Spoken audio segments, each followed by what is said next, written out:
La nouvelle société que nous devons construire doit être aussi, faut-il le dire, une société solidaire.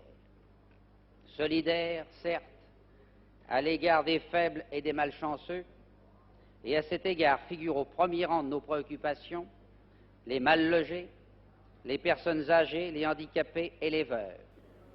Notre société doit être également solidaire à l'égard des catégories sociales et des individus qui sont particulièrement touchés par l'indispensable mutation de nos structures économiques. Mais je n'aurais garde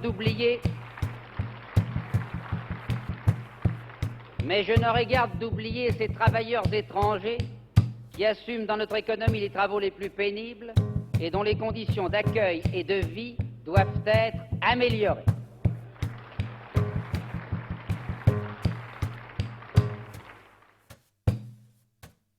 Nous sommes encore un pays de caste, des écarts excessifs de revenus, une mobilité sociale insuffisante maintiennent des cloisons anachroniques entre les groupes sociaux, des préjugés aussi.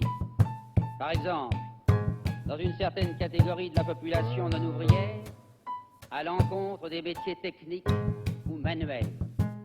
Bien des blessures, des rancœurs et peut-être des haines subsistent encore. C'est pourquoi il nous faut clore les vieilles querelles, penser les blessures anciennes et toujours douloureuses. Ce serait ma fierté de contribuer à effacer dans les esprits et dans les cœurs nos déchirements passés. Pour moi, toutes les guerres sont terminées et c'est à la République une et indivisible que je convie à se rallier tous les hommes de bonne volonté. Est-il besoin de souligner? Est-ce facile? Je ne le sais pas encore. Mais j'ai la conviction profonde qu'agir, c'est à la fois continuer et créer. Ce qui continue, c'est le maintien de nos institutions, c'est la vieille lutte de l'homme pour l'humanité, c'est la France, au rang qui doit être le sien pour accomplir sa mission.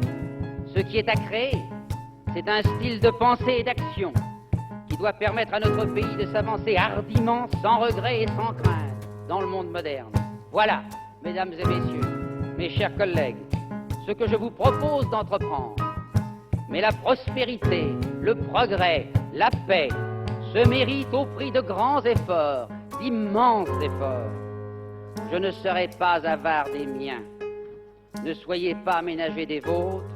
Accordez-nous l'aide et la confiance pour assurer l'avenir de la France et, pourquoi pas, le bonheur des Français.